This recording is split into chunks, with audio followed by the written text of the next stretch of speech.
اعوذ باللہ من الشیطان الرجیم بسم اللہ الرحمن الرحیم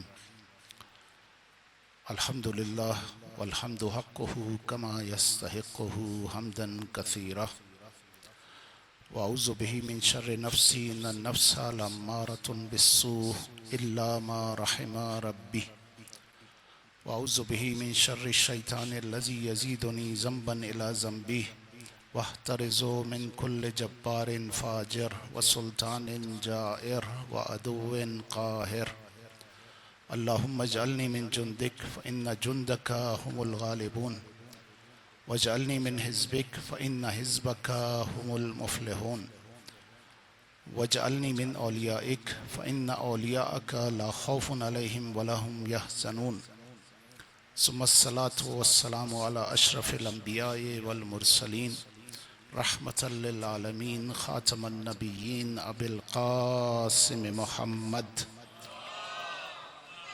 صل على محمد وآل محمد وعلى أهل بيته الطيبين الطاهرين المعصومين سيما بقية الله في الأرضين أجل الله في فرجه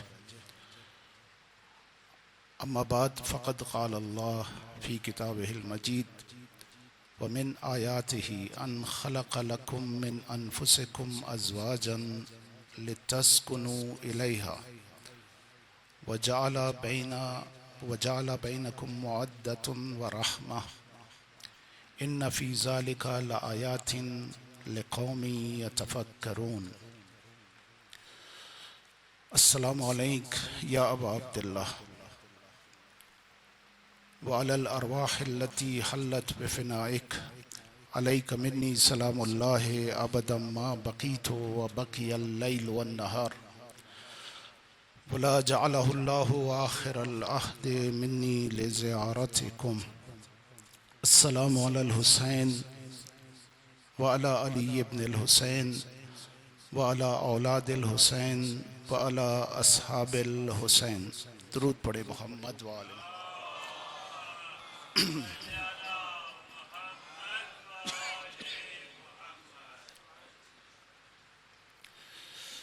کربلائی گھرانہ اور اس کی خصوصیات کے عنوان سے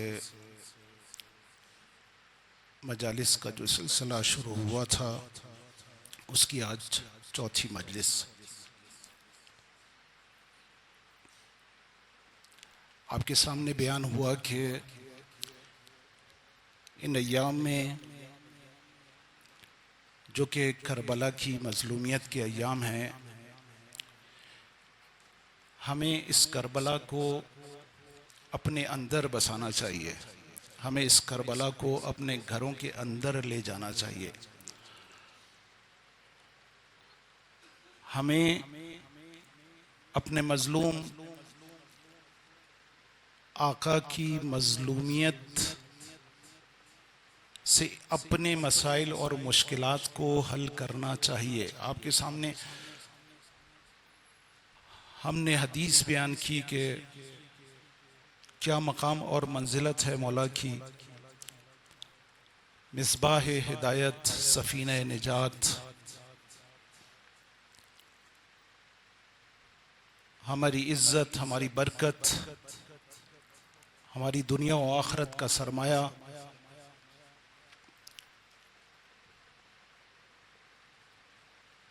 تو پھر ان ایام میں اپنے اس عظیم امام اور اس کی مصیبت کے وسیلے سے کیوں نہ ہم اس سے اپنی زندگی حاصل کریں، اور اس زندگی کے لیے جو سب سے پہلی جگہ بنتی ہے وہ ہمارا گھر بنتا ہے۔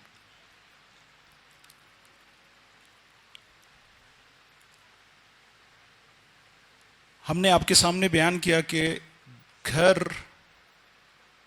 بنانے کی جو اصل وجہ قرآن نے بیان کی ہے، جو اصل ہدف اور مقصد قرآن نے بیان کیا ہے، وہ سکون ہے۔ اس سکون کو حاصل کرنے کے لیے کون کون سی صفات کو دیکھنا چاہیے، یہ بھی ہمارے دین نے بیان کیا ہے۔ ہماری گفتگو انہی صفات پر جاری ہے. اب تک ہم نے آپ کو جو چیز بیان ہو سکی ہے وہ یہ کہ پہلی صفت جو کہ شریک حیات کے لیے دیکھنی چاہیے وہ دینداری ہے. دوسری صفت جو کہ کل بیان ہوئی وہ شریک حیات کا عاقل اور فہیم ہونا ہے. ہم نے بیان کیا کہ ائمہ نے کہا ہے کہ بے وقوف سے، سادہ لوح سے شادی نہ کرو. کیوں؟ اس لیے کہ یہ تمہاری زندگی عذاب کر دے گا. اس سے جو اولاد ہوگی وہ تمہارے لیے مصیبت بن جائے گی. لہذا ایک عاقل سے، ایک فہیم سے اگر ازدواج کرو گے تو تمہاری زندگی آسان ہوگی، سکون میسر آئے گا. آج ہم سکون کی تیسری صفت کی طرف جائیں گے اور یہ صفت بہت اہم ہے اور وہ ہے خوش اخلاق ہونا.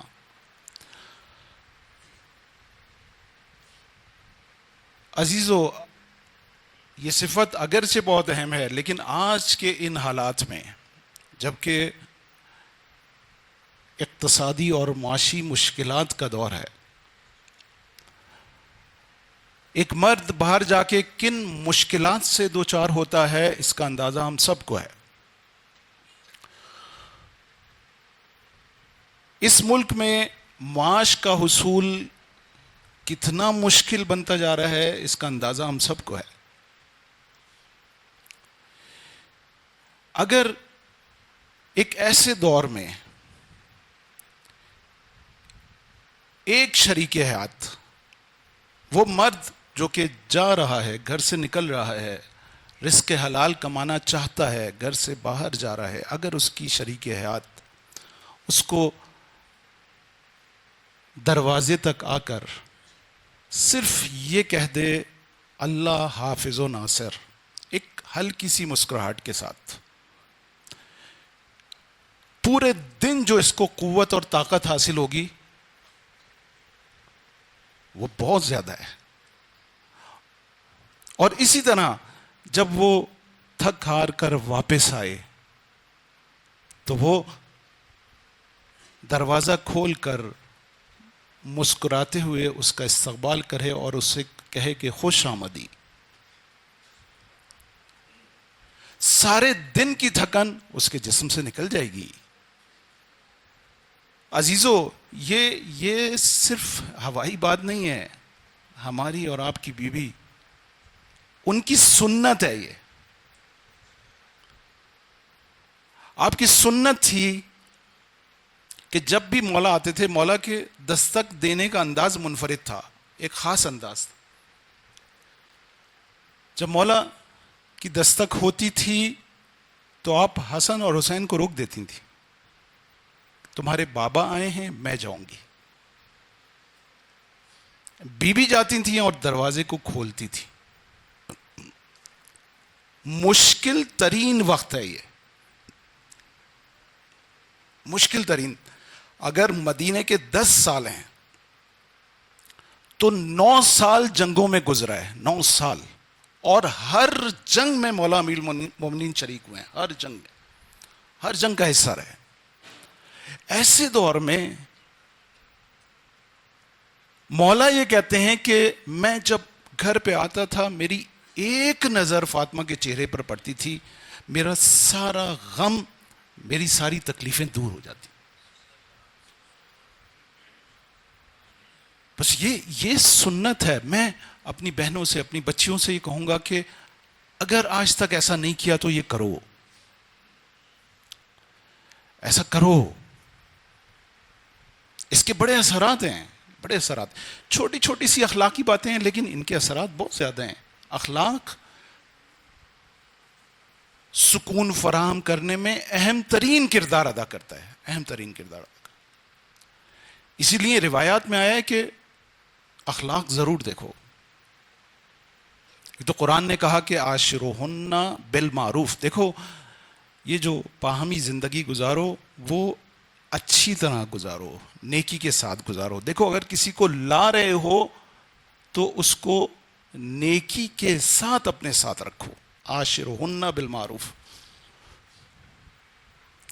پھر کہا گیا کہ دیکھو روایت ہے کہ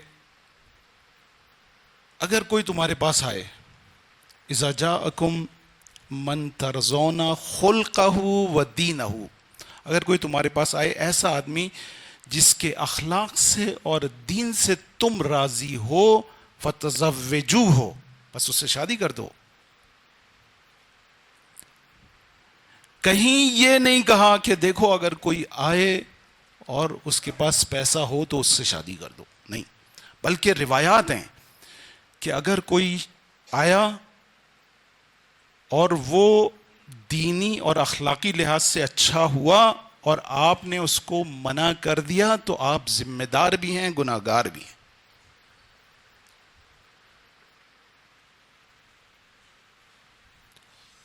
کہا کہ کر دو شادی. اگر ایسا نہیں کیا, اسی روایت میں وَإِلَّا تَفْعَلُوهُ, اگر تم نے ایسا نہیں کیا, تَكُنْ فِتْنَةً فِي الْأَرْضِ, تم نے زمین پر فتنہ پیدا کیا ہے, وَفَسَادًا كَبِيرًا, اور زمین پہ ایک عظیم فساد پیدا کر دیا ہے. یہ روایت کہہ رہی ہے کہ اگر کسی نے بھی, اگر بچہ ہے تو بچی اور بچی ہے تو بچہ, اگر اس کو اس کا اخلاق اچھا ہے, اس کا دین اچھا ہے, اور آپ نے ان دونوں چیزوں کے ہونے کے باوجود اس کو رد کر دیا تو زمین پر فساد کرنے کے برابر ہے, ایک فتنے کے برابر ہے. کہا کہ زوج من رجل تقی, دیکھو جو با تقوی ہے, جو پرہیزگار ہے, اس سے شادی کر دو. اب لڑکا ہو یا لڑکی, دونوں کے لیے ضروری ہے, اس سے شادی کر دو. کیوں؟ اگر یہ محبت کرے گا, ان احبہا اکرمہا, اگر یہ محبت کرے گا تو اس کا اکرام کرے گا, احترام کرے گا. اور اگر محبت نہیں کرے گا, وَإِنْ أَبْغَضَهَا لَمْ يُظْلِمْهَا, اگر اس سے محبت نہیں کرے گا, اس سے کینہ رکھے گا, بغض کرے گا, تو بھی اس پر ظلم نہیں کرے گا. عزیزو, میں کراچی شہر کی بات کر رہا ہوں, آئے دن اس طرح کے مسائل فیس کر رہا ہوں. آئے دن کوئی نہ کوئی کیس آتا ہے کہ بھائی بچی کے اوپر ظلم ہو رہا ہے. نعوذ باللہ من ذالک. اگر خدا نے آپ کو طاقت اور قدرت دی ہے تو صنف نازک پر ظلم کرو گے, بدترین عذاب ہے اس کا, بدترین عذاب. ایک شخص ہے سعد بن معاذ, تاریخ اسلام میں یہ واقعہ بہت مشہور ہے. سعد بن معاذ رسول کا صحابی, اس کا انتقال ہوتا ہے, رسول خدا کو اطلاع دی جاتی ہے. رسول خدا پا برہنہ اپنے گھر سے نکلتے ہیں, اس کے جنازے میں اس کے جنازے کو غسل دیتے ہیں, اپنے ہاتھوں سے کفن دیتے ہیں. جب اسے قبر میں اتارنے لگتے ہیں تو روکتے ہیں, خود قبر میں لیٹتے ہیں اور اس کے بعد دفناتے ہیں, تلقین پڑھتے ہیں. اس کی ماں کھڑی ہوئی ہے, پورا منظر دیکھ رہی ہے. جب قبر بند ہو جاتی ہے تو ماں ایک جملہ کہتی ہے, اے سعد تمہیں جنت مبارک ہو.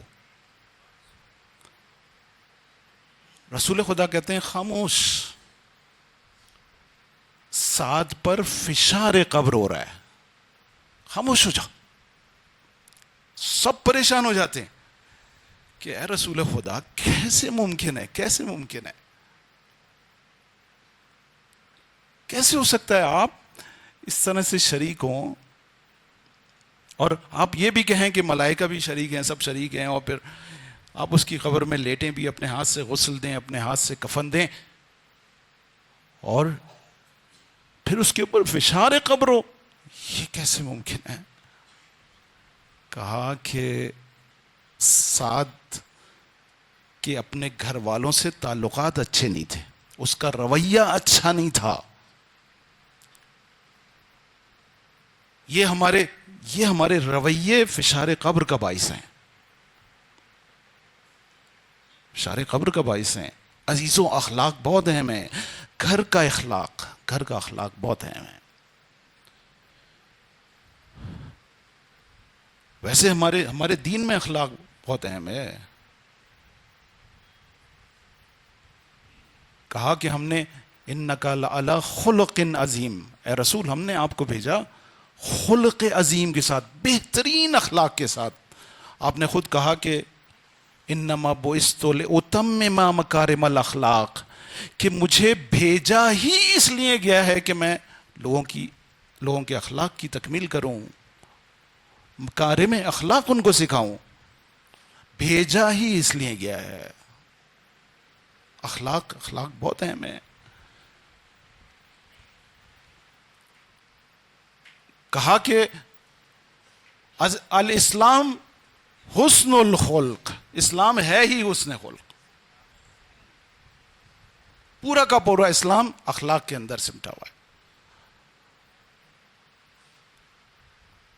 ہمارے تیسرے امام حسن مجتبیٰ علیہ الصلوۃ والسلام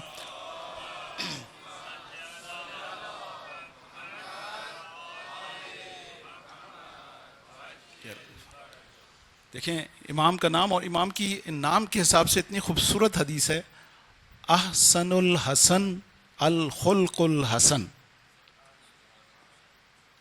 احسن الحسن الخلق الحسن.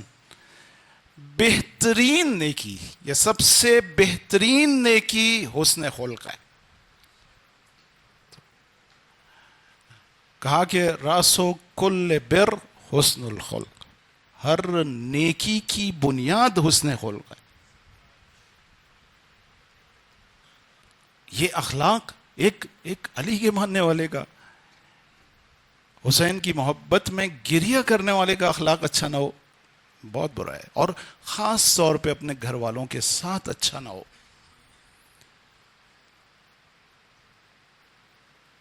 یہ بہت اس کے اثرات ہیں، اس کے ہماری نسلوں پر اثرات ہیں.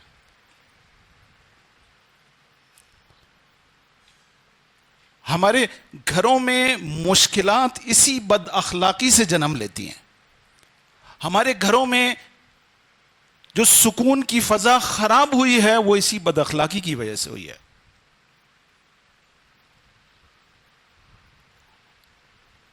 ہمیں سوچنا ہوگا عزیزو، وہ جو خلق عظیم پر فائز ہوا، ہم اس کے ماننے والے ہیں، اس کی اولاد کے چاہنے والے ہیں، اس کی مودت میں گرفتار ہیں. ہمارا سرمایہ ہے ان کی مودت. اور پھر ہم اپنے گھروں کے اندر بد اخلاقی، یہ بہت بری چیز ہے.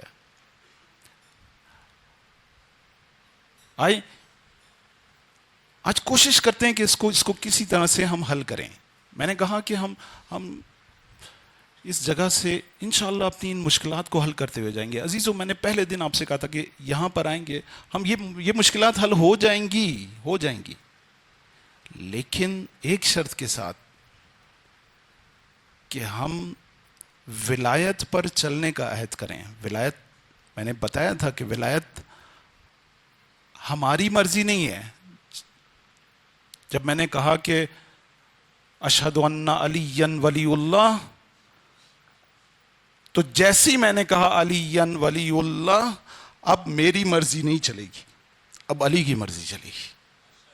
جب میں نے ائمہ کی ولایت کا اقرار کیا تو اب مجھے اپنی عقل سے نہیں سوچنا، مجھے ان سے پوچھنا ہے کہ میں کیا کروں، اس معاملے میں کیا کروں. ہمیں ان سے پوچھنا ہے کہ مولا ہم اپنے گھر میں زندگی کیسے گزاریں. وہ کہتے ہیں بااخلاق زندگی گزارو.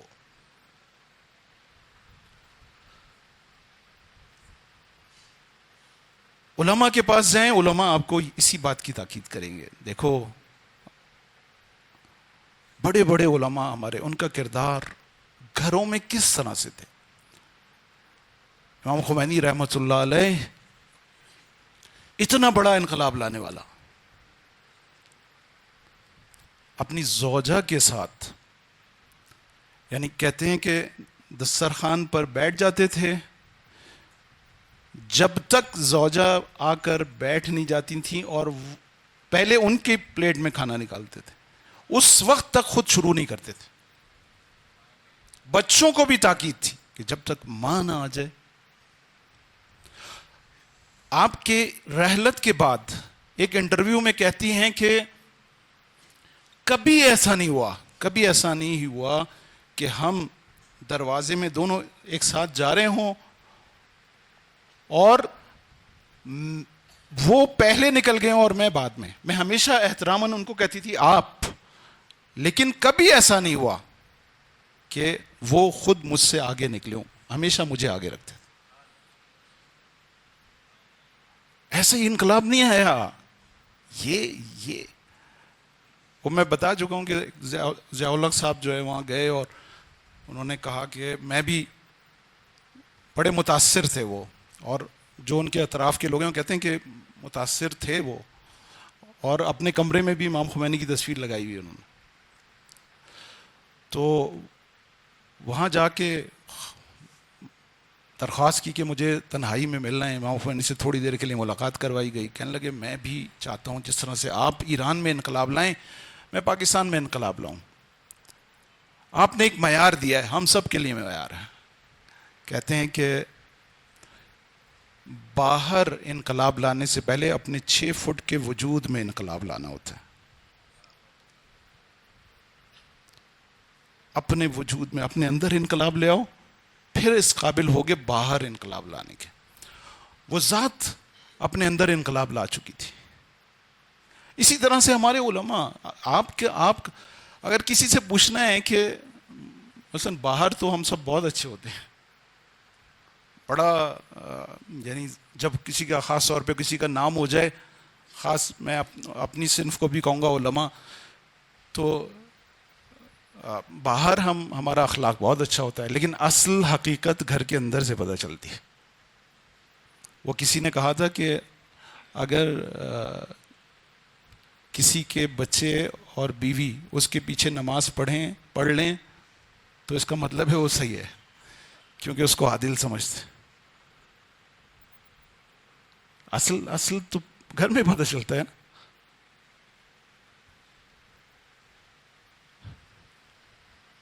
ملا علی معصومی حمدانی ایک عارف ہیں, اپنی نوجوانی میں استاد العرفاء آئے نخودکی اصفہانی کی خدمت میں پہنچے. آئے نخودکی اصفہانی ایک بہت بڑا نام ہے علماء کی فہرست میں. خود امام خمینی کے اوپر بھی ان کا ایک بہت بڑا احسان ہے کہ ایام نوجوانی میں, مجھے نہیں پتا میں پچھلے سالوں میں یہ بات میں نے پڑھی یا نہیں پڑھی, لیکن میں اکثر جگہ یہ پڑھتا ہوں اپنے جوانوں کے لیے, حتیٰ بزرگوں کے لیے, کہ ایک عمل جو انہوں نے بتایا تھا امام خمینی کو, وہ بہت اہم عمل ہے. آئے نخودکی اصفہانی کے پاس علم کیمیا تھا. میرے جوان شاید اس علم سے اتنے واقف نہ ہو. ایک زمانے میں یہ علم سب سے بڑا علم ہوا کرتا تھا, یعنی سونا بنانے کا علم. تو ایام نوجوانی تھی, امام خمینی مشہد تشریف لے گئے. آئے نخودکی اصفہانی مشہد میں مقیم تھے, تو حرم میں امام خمینی تشریف لے گئے, تو وہاں پر دیکھا کہ آئے نخودکی اصفہانی آ رہے ہیں. وہ حرم سے باہر نکل رہے تھے, یہ آئے نخودکی اصفہانی مولا کے حرم کی طرف جا رہے تھے. امام خمینی دیکھا, فوراً آپ کے قریب آئے, سلام کیا, آپ سے کہا کہ آقا ایک تھوڑی سی زحمت. کہتے ہیں جی فرمائیے. کہتے ہیں میں یہ چاہتا ہوں کہ آپ علم کیمیا مجھے بھی سکھائیں. تو انہوں نے شکل دیکھی اور شکل دیکھنے کے بعد کہا کہ میں ابھی حرم جا رہا ہوں، حرم جانے کے بعد حر عاملی کی قبر پر آپ آ جانا، اتنی دیر کے بعد میں وہیں آ جاؤں گا. یہ وہاں گئے اور جو وقت معین تھا وہاں پر آغا نخود کی آئے اور انہوں نے کہا علم کیمیا سیکھنا چاہتے ہو؟ کہا کہ ہاں. کہا کہ ایک شرط ہے اس کی. کیا شرط؟ یہ ہے کہ اس علم کو اپنی صحیح جگہ پر استعمال کرو گے، یہ وعدہ دینا ہوگا. اب آپ سوچیں کہ ایک آدمی جس کے پاس یہ آ جائے سونا، تو پھر کیا ہونا ہے؟ اگر ہم جیسے لوگوں کے پاس آ جائے تو پھر سونے ہی بناتے رہیں گے. تو امام خمینی نے اس پہ سوچا، تھوڑی دیر سوچتے رہے اور سوچنے کے بعد صداقت کے ساتھ یہ کہا کہ یہ وعدہ میں نہیں کر سکتا. آغا نخودکی کو یہ صداقت پسند آئی. کہا کہ اچھا اگر نہیں کر سکتے تو علم کیمیا تو نہیں سکھاؤں گا، لیکن ایک اور عمل ہے جو علم کیمیا سے کہیں بہتر ہے. تو امام خمینی نے اپنے شوق کا اظہار کیا کہ مجھے سکھائیں. کہا کہ ہر نماز کے بعد، یہ بہت ہی کہتے ہیں کہ اکثر علماء نے بعد میں یہ نقل کیا ہے اور کہتے ہیں کہ بہت ہی اچھا عمل ہے، اس کے اثرات بہت زیادہ ہیں. کہتے ہیں ہر نماز کے بعد جیسی نماز ختم ہو جائے آیت الکرسی علی العظیم تک ایک، تسبیح جناب زہرا سلام اللہ علیہ 2، 3 مرتبہ سورہ اخلاص 3 مرتبہ درود 4، اور سورہ طلاق کی 2 اور 3 آیت من یتق اللہ یجعل لہ مخرجا ویرزقہ من حیث لا یحتسب ومن یتوکل علی اللہ فہو حسبہ ان اللہ بالغ کل امرہ قد جعل اللہ لکل شیء قدرا. یہ 2 آیتیں، 5واں عمل، یہ 5 عمل ہر نماز کے بعد کیا کرو. امام خمینی کی جوانی سے یہ آخر عمر تک یہ عادت تھی، یہ کام کرتے تھے. خمینی اس طرح سے خمینی بنا. میری مراد ابھی یہ والا واقعہ ضمن میں نے بیان کر دیا، لیکن اصل ملا علی معصومی حمدانی آغا نخودکی اصفہانی کی خدمت میں آتے ہیں اور کہتے ہیں آغا مجھے کوئی نصیحت کریں. آغا نخودکی اصفہانی عارف بزرگ صرف ایک جملہ کہتا ہے جو 2 کلمات پر مشتمل ہے. کہتے ہیں مرنجو مرن جان. اب آپ سمجھتے ہیں نا مرنجو مرن جان؟ فارسی تو آپ لوگ یہ والی فارسی سمجھ گئے. کہا مرنجو مرن جان، نہ خود رنج کا شکار ہو، خود غمگین ہو، نہ کسی اور کو غم میں مبتلا کرو. کافی دیر سوچنے لگے اس جملے پہ، پھر کہنے لگے آغا پیچھے پھر جگہ ختم ہو گئی ہے، اگر درود پڑھ کے تھوڑا سا آگے آ جائیں، پیچھے جو گیٹ کے پاس لوگ بیٹھے ہیں، درود پڑھیں محمد و آل محمد پر، تھوڑا سا آگے آ جائیں.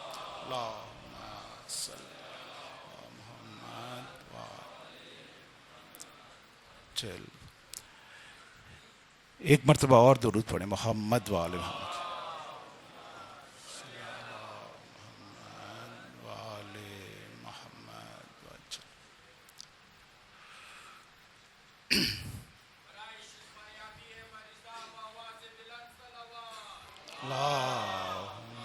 صلی علی محمد وآلہ. کہنے لگے آقا یہ مرنجان تو سمجھ میں آ رہا ہے، یہ مرنج سمجھ میں نہیں آ رہا. یعنی کسی دوسرے کو تکلیف نہ پہنچاؤ، رنجیدہ خاطر نہ کرو. یہ بات صحیح ہے کہ ہمیں خیال کرنا چاہیے کسی دوسرے کو، لیکن یہ مرنج یہ کیسے ہوگا؟ رشتے ہیں، ناطے ہیں، ناشاکیاں ہیں، اختلاف ہیں، پریشانیاں ہیں. یہ مرنج مجھے سمجھ میں نہیں آتا کہ میں یہ کیسے کروں گا کہ میں خود رنجیدہ خاطر نہ ہوں، میں خود غمگین نہ ہوں. کیسے ہو سکتا؟ ایک بہت ہی خوبصورت چیز بتائی، کہا کہ منیت را کم کنید انشاءاللہ انشاءاللہ نمی رنجی. منیت را کم کنید انشاءاللہ نمی رنجی، یعنی اپنی میں کو ختم کر دو، خود خواہی کو اپنے دل سے نکال دو، رنجیدہ خاطر نہیں ہوگے. ہمارے گھروں کے اکثر اختلافات کی بنیاد یہ خود خواہی اور خود پسندی ہے. ہم چاہتے ہیں کہ ہماری بات مانی جائے، ہم چاہتے ہیں ہماری خواہش پوری ہو جائے. ایسا نہیں ہوتا، ایسا نہیں ہوتا. یہاں جب دو انسان آپس میں ملتے ہیں تو دونوں کی خواہشات کا احترام ہوتا ہے، کبھی اس کی خواہش کبھی اس کی خواہش. ایسا نہیں ہوتا کہ انسان یہ کہے کہ میری ہی چلے گی، نہیں، ایسا نہیں ہوتا. عزیزو، اگر ہم اپنے گھروں کا ماحول صحیح کرنا چاہتے ہیں، اگر اختلافات کو دور کرنا چاہتے ہیں، تو اپنے گھر کو 3 حیثیتیں دیں. یہ گھر بہت مقدس ہیں. ان گھروں کا مقام اہل بیت کے چاہنے والوں کا گھر ہے. یہ کربلائیوں کا گھر ہے، یہ عاشورائیوں کا گھر ہے. یہ کوئی معمولی گھر نہیں ہے. ان گھروں کا مقام بہت بلند ہے، ان کی حیثیتیں بہت اہم ہونی چاہیے. پہلی حیثیت یہ محل عبادت. محل عبادت ہے. ہم سمجھتے ہیں صرف مسجد محل عبادت ہے، صرف امام بارگاہ محل عبادت ہے. نہیں، ہمارے گھر بعض اعمال کے لحاظ سے مسجد سے زیادہ ثواب رکھتے ہیں. ان اعمال کے مقام اور منزلت مسجد سے کہیں زیادہ ہے، کہیں زیادہ ہے. روایات ہیں، روایات ہیں.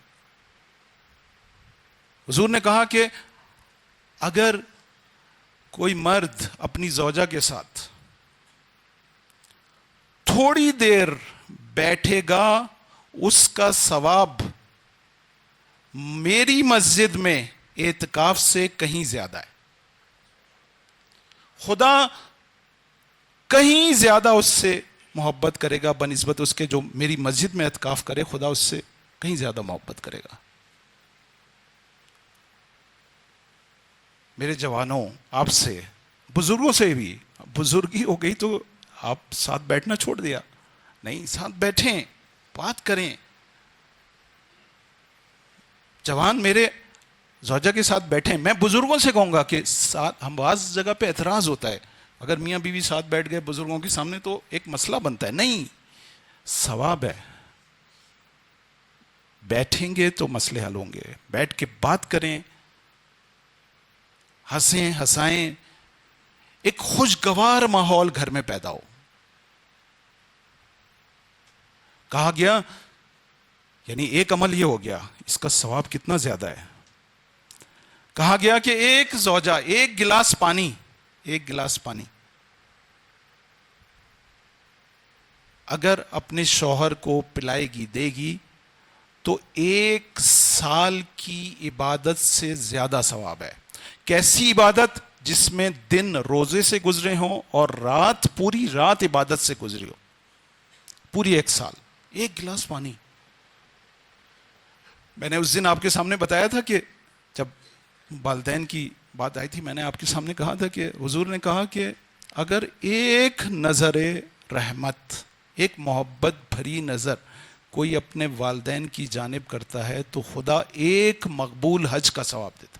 ایک بار کی. پوچھا گیا کہ مولا کہ کوئی 100 بار کرے, کہا کہ اگر 1000 بار بھی کرے تو 1000 حج کا ثواب. یہ گھر میں بیٹھے بیٹھے حج ہو رہا ہے. بس یہ محل عبادت ہے یا نہیں ہے؟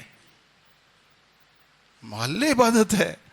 اپنے گھر کو محل عبادت, عبادت کی جگہ قرار دیں. اسی طرح سے مرد کا بھی ہے. مرد اگر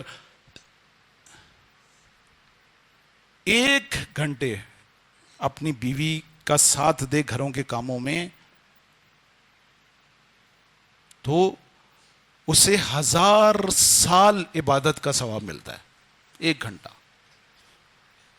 آپ نے مولا کی سیرت, مولا کبھی اگر انشاءاللہ موقع ملا تو اس پر بات, مولا گھر میں کیسے زندگی گزارتے تھے. ایک دن حضور تشریف لائے, دیکھا کہ مولا دال بین رہے ہیں. اب ہمارے یہاں بعض اگر گھروں میں ایسا ہو جائے تو ایک ہنگامہ ہو جاتا ہے. مولا کے بارے میں یہ ہے کہ گھر میں جھاڑو بھی دیتے تھے. کوئی حرج ہے؟ کوئی مسئلہ نہیں ہے, کوئی مسئلہ نہیں ہے. میں نے کہا عبادت 1000 سال کی عبادت کے برابر ہے. یہ محل عبادت ہے. اس کو اپنے گھر کو محل عبادت قرار دیں. اپنے گھر کو محل تربیت, 3 حیثیتیں دینی ہیں. محل تربیت قرار دیں. جب ہم بات کرتے ہیں تربیت کی, ابھی جیسے میں نے کہا محل تربیت, تو فوراً خیال آتا ہے بچوں کی تربیت. نہیں بھائی, بچوں کی تربیت بعد میں, پہلے اپنی تربیت کی جگہ قرار دیں. اپنی تربیت کریں. میرے جوانوں جن کے ابھی چھوٹے بچے ہیں یا جن کی ابھی شادی ہوئی ہے, خدا نے ایک موقع اور دیا ہے آپ کو اپنی تربیت کرنے کا. ایک وہ بچپن میں موقع تھا, ہمارے والدین نے تربیت کی. اب ایک اور موقع ملا ہے, جو خامیاں رہ گئی ہیں اپنی تربیت کر لو, اپنی اصلاح کر لو. دیکھو, آپ اگر اپنے بچوں میں جو چاہو گے, مثلا اچھا چاہو گے تو ہوگا نہیں, چاہنے سے اچھا نہیں ہوگا. خود اچھے ہو جاؤ گے تو بچے اچھے ہوں گے. ایسا نہیں ہے. آج کا بچہ خاص طور پہ فالو کرتا ہے. آپ کی ایک ایک حرکت کو فالو کرتا ہے. میرا 1.5 سال کا پوتا ہے. میں 1 سال تقریباً 8 مہینے 1 سال سے اس کو دیکھ رہا ہوں. مثلا میری کوئی بھی حرکت, میں نے جیسے چشمہ لگایا ہوا ہے وہ مجھ سے چھین کے ویسے ہی چشمہ لگاتا ہے. اس کا باپ اگر موبائل پہ اس طرح سے بات کر رہا ہے تو وہ لے کے اسی طرح سے بات کرے گا. ابھی 1.5 سال کا بچہ, کیا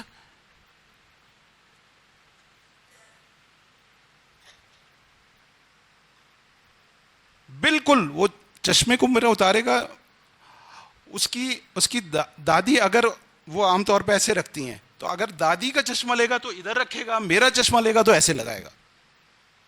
یہ بچے ایک ایک چیز دیکھ رہے ہیں.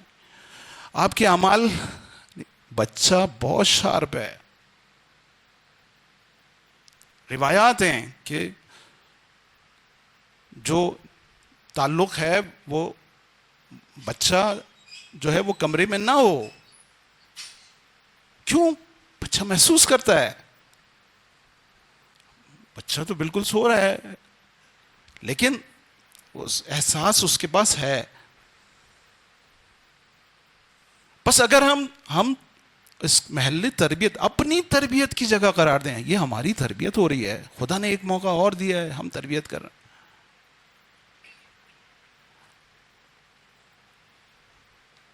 اگر میں چاہتا ہوں بچے کو نمازی بنانا, عزیزو, چھٹے امام نے کہا کہ کونوا دعاۃ الناس بغیر السنتکم. دیکھو, لوگوں کو تبلیغ کرو بغیر زبان سے بولے ہوئے. اپنے بچوں کو بھی ایسی کریں. گھر کا ماحول ایسا ہو کہ بچہ خود بخود نمازی بنے. آپ کو کہنے کی ضرورت کیا ہے؟ ہم نے اپنے اس چھوٹے سے بچے کے لیے ایک جانماز رکھی ہوئی ہے. ہم اس کو نہیں کہتے جانماز اس کی بچھاتے ہیں. جب بھی کوئی ہم نماز پڑھیں گے اس کی جانماز بچھاتے ہیں. خود آ کے وہ جیسے تیسے اپنی ٹکرے مارے گا, بھاگ جائے گا, جانماز اٹھائے گا, سجدے گا, پھینکے گا, لیکن اس کو یہ شعور آ رہا ہے کہ نماز ہے.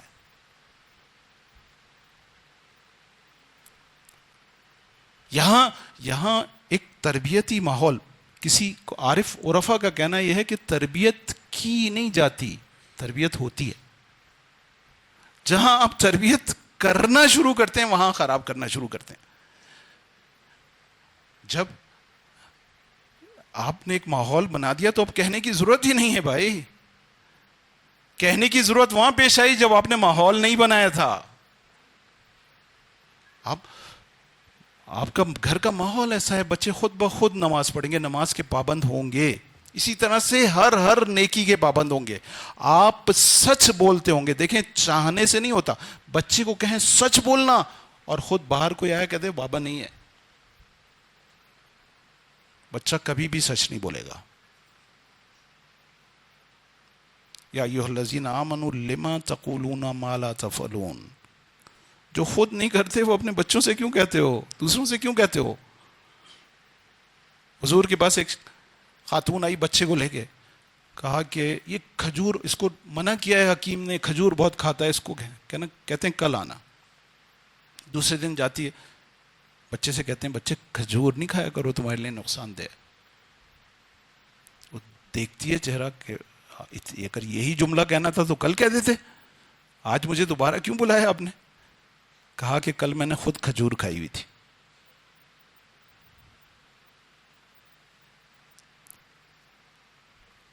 ہم اگر چاہتے ہیں کہ ہمارے بچے اچھے ہو جائیں تو ہمیں خود اچھا ہونا ہوگا. اپنے گھر کو محل تربیت قرار دیں, اپنے خاندان کی, اپنے بچوں کی, سب کی محل تربیت ہونا چاہیے.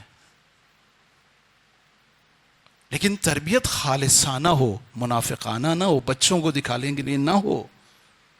ہماری خالصانہ تربیت ہو.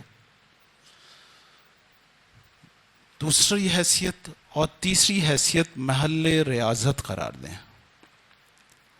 عزیزو, میں نے کہا تھا کہ ہم آئے ہیں یہاں, یہ ایک خالص محفل ہے, کسی دوسرے سے کوئی آپ کا تعلق نہیں ہے, اپنے مولا سے تعلق. اس جگہ آ کر اگر ہم نے یہ عہد کیا ہے کہ ہم ولایت کے نقش قدم پر چلیں گے, تو پھر اپنی خامیوں کو, اپنے نقائص کو خود تلاش کریں.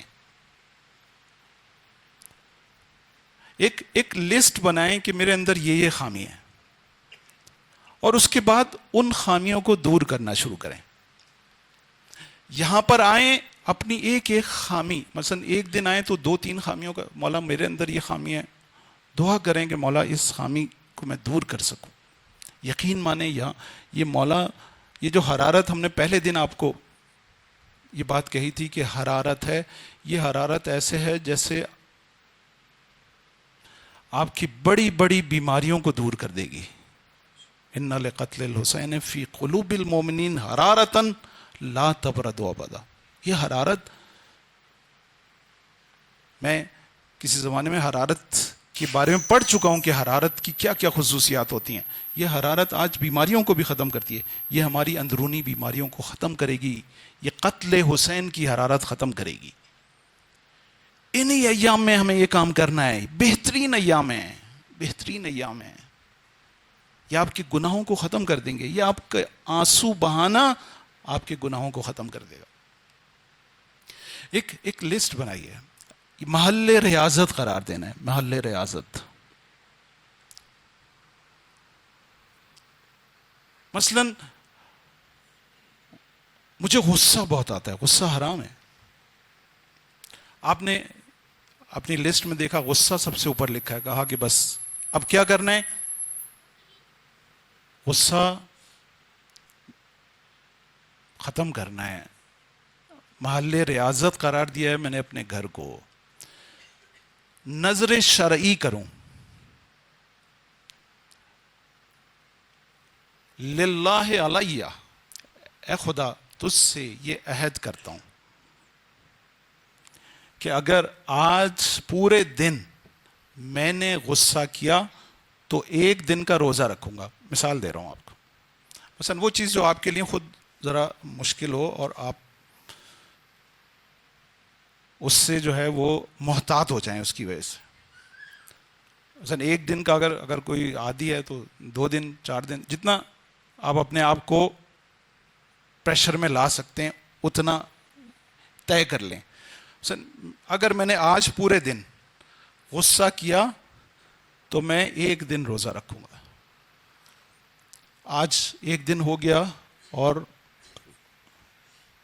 آپ نے غصہ نہیں کیا، فرض کریں اگر غصہ کیا تو ایک روزہ آپ کے اوپر واجب ہو گیا، واجب ہے. اگر شرعی قسم کھائیے تو واجب ہو گیا، پھر آپ کو روزہ رکھنا ہوگا. بس فرض کریں کہ ہم نے پورا دن احتیاط کے ساتھ گزار دیا، روزہ ہمارے پر واجب نہیں، ہم نے غصہ نہیں کیا. اب یہ کام دوسرے دن بھی یہی نیت کریں، یہی نظر کریں.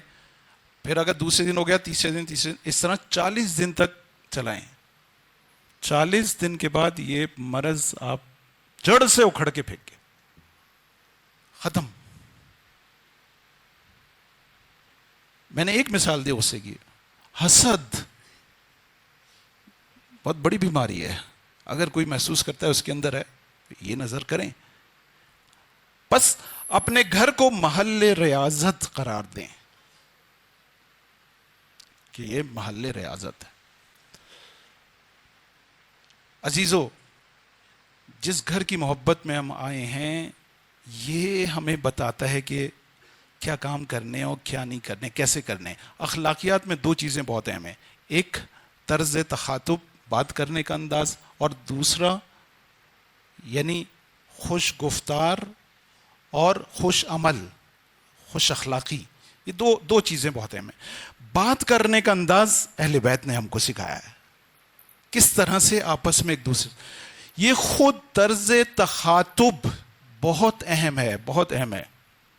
آپ کسی کو بلائیں احترام کے ساتھ بلائیں اور کسی کو بے احترامی کے ساتھ بلائیں.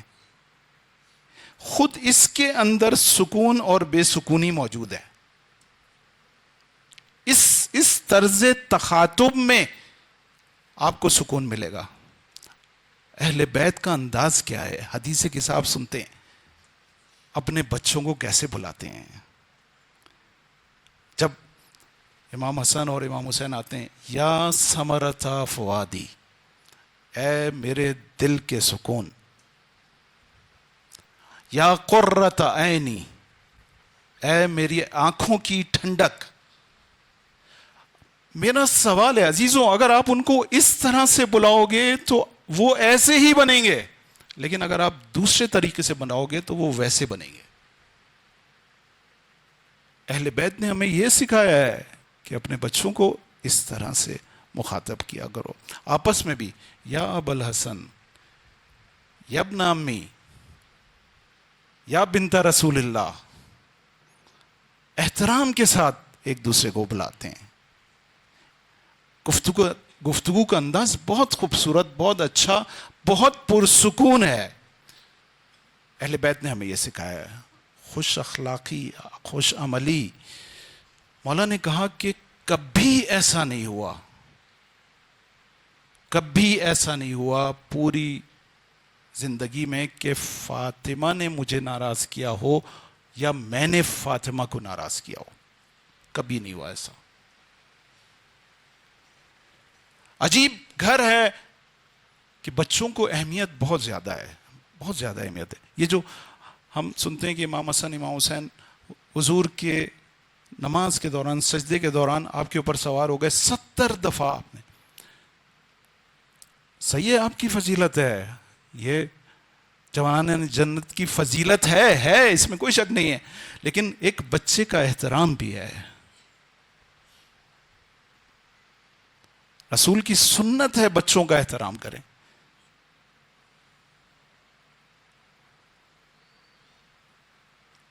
تاریخ یہ کہتی ہے کہ رسول کھیلتے تھے، سواری بنتے تھے. ایک اس میں واقعہ نقل ہے کہ کشتی ہو رہی تھی جناب حسن حسین کے، تو آپ امام حسن کی طرف، امام حسن کی تشویق کر رہے تھے آپ، تو جناب زہرا دیکھو نانا بابا آپ حسن کی حوصلہ افزائی کر رہے ہیں، ادھر حسین.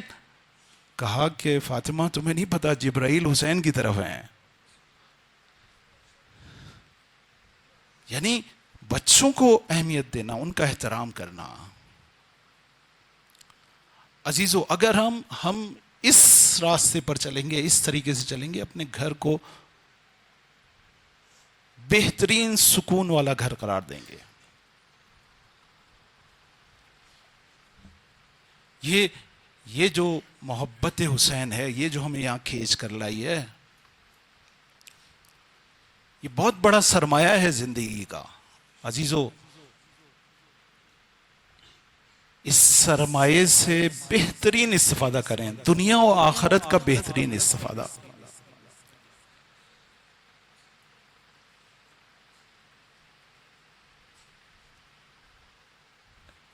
انہی واقعات میں ایک واقعہ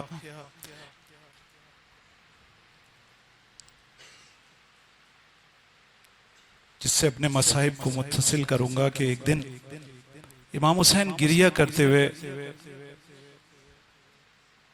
بی بی کے پاس آتے ہیں، کہتے ہیں اماں نانا بھائی حسن کو مجھ سے زیادہ دوست رکھتے ہیں. آپ اپنی آغوش میں لیتی ہیں، پیار کرتی ہیں، کہتے ہیں بیٹا یہ کیسے ہو سکتا ہے؟ کہتے ہیں کہ اماں آج ایسا ہوا کہ نانا نے بھائی کو اپنے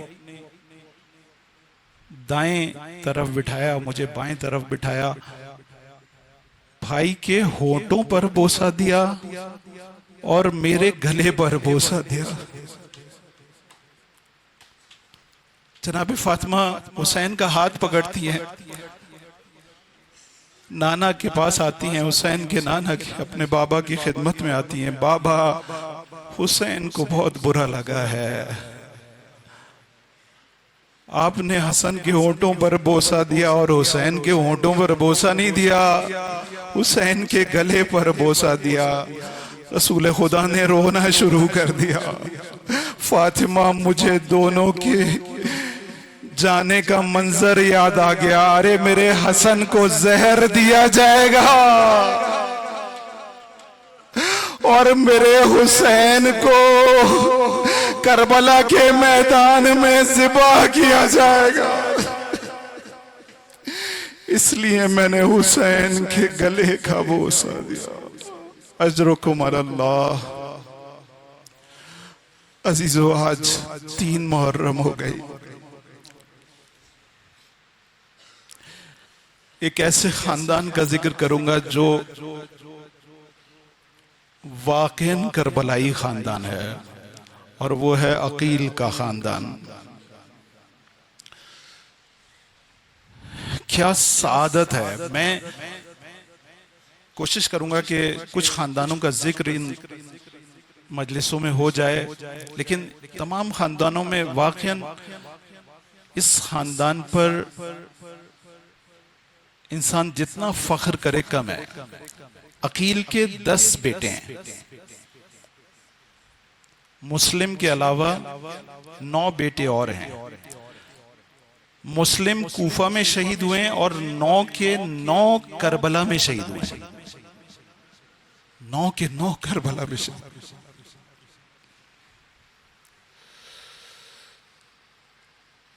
مسلم کی زوجہ مولا امیر المومنین کی بیٹی ہیں جناب عباس کی جناب عباس کی بہن جناب رقیہ. آپ کے 5 بچے ہیں. آپ کے 6 بچے ہیں، 4 لڑکے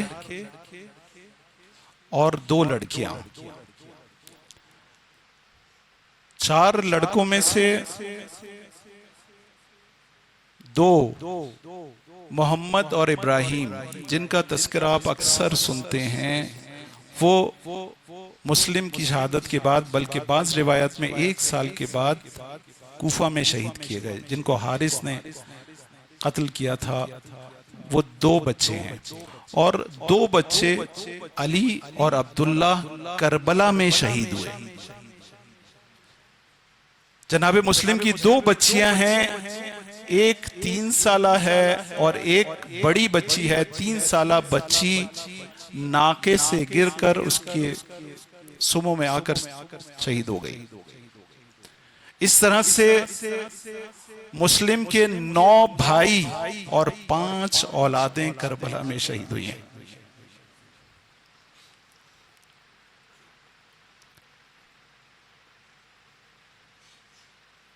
تاریخ کا غریب ترین انسان، میں نے پوری تاریخ میں ایسا غریب کسی کو نہیں دیکھا۔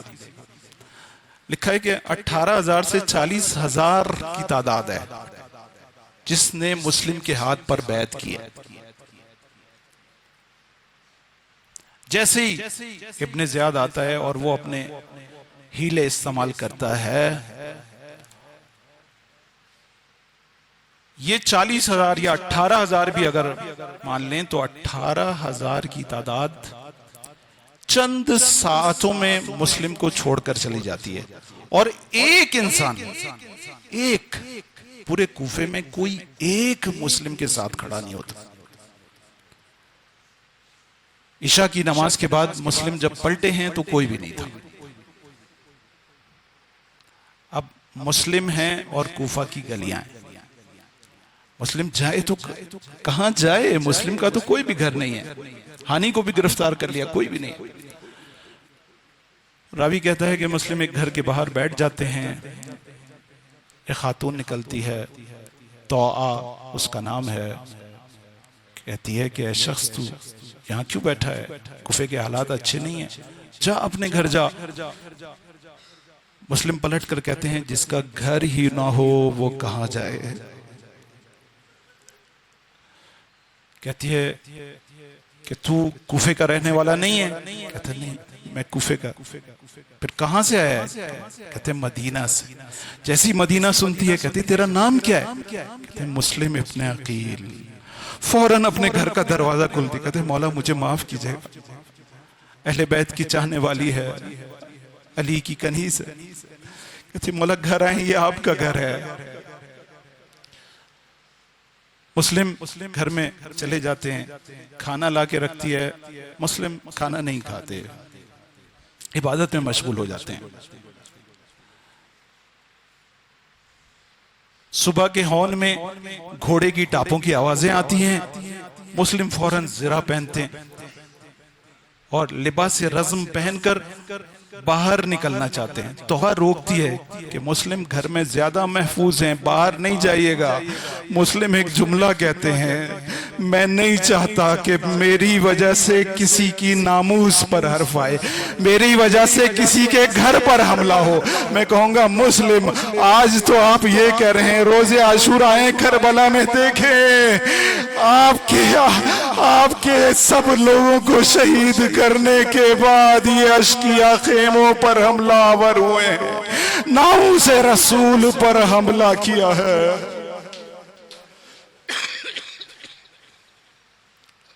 مسلم باہر نکلتے ہیں، بنی ہاشم کا شیر ہے یہ، مسلم کی شجاعت مشہور ہے۔ مسلم نے جنگ کی، کئی ساعت مسلم جنگ کرتے رہے، آخر میں دشمن گڈھا کھود کر مسلم کو گرایا اور مسلم کو گرفتار کر کے لے گئے۔ دربار ابن زیاد میں مسلم کو لایا گیا، مسلم داخل ہوئے،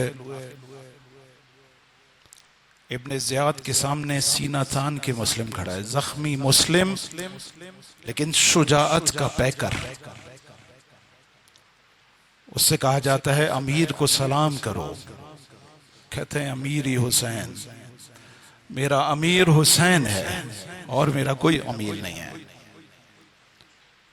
گفتگو ہوتی ہے اور اس کے بعد کہا جاتا ہے کہ مرنے کے لیے تیار ہو جاؤ۔ کہتے ہیں مجھے مرنے سے کوئی خوف نہیں ہے، صرف میری چند وصیتیں ہیں۔ کہتے ہیں کیا وصیتیں؟ تو میری ایک وصیت یہ ہے کہ میں نے اپنے مولا حسین کو خط میں لکھ دیا تھا کہ مولا آپ کوفے آ جائیں. میری پہلی وصیت یہ ہے کہ کوئی میرے مولا کو یہ اطلاع دے دے کہ کوفہ اب آنے کی جگہ نہیں رہی. دوسرے میرا کچھ قرضہ ہے وہ ادا کر دیا جائے، میری زرع بیچ کر میرا قرضہ ادا کیا جائے.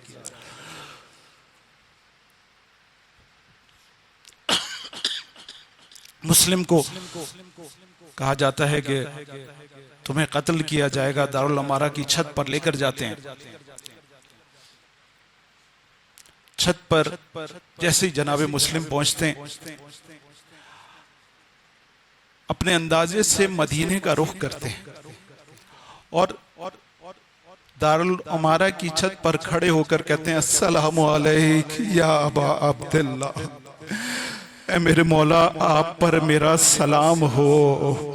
ارے مسلم کو دارالامارہ کی چھت سے نیچے گرا دیا جاتا ہے، مسلم شہید ہو جاتے ہیں. جیسے ہی مولا کا سلام، مولا تک سلام پہنچتا ہے، مولا سلام کا جواب دیتے ہیں مسلم تجھ پر سلام ہو، اور فوراً کہتے ہیں انا للہ و انا الیہ راجعون. ارے مسلم کے گھر والوں کو بلاتے ہیں، زوجہ کو بلاتے ہیں، زوجہ کی خدمت میں خبر پیش کرتے ہیں، تعزیت پیش کرتے ہیں.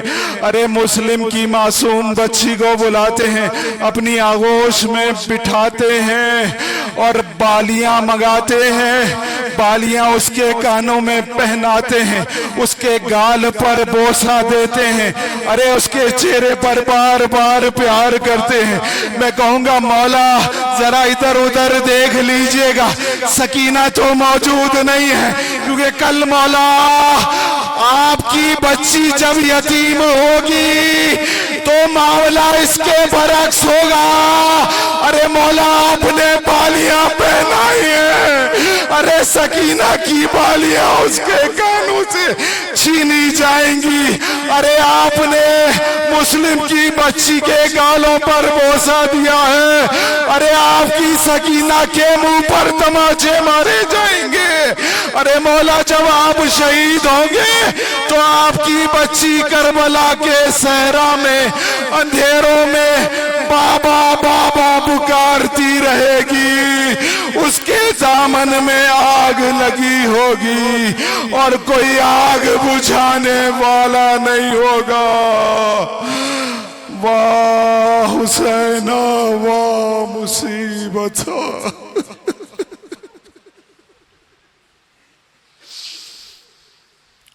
الا لعنت اللہ علی القوم الظالمین.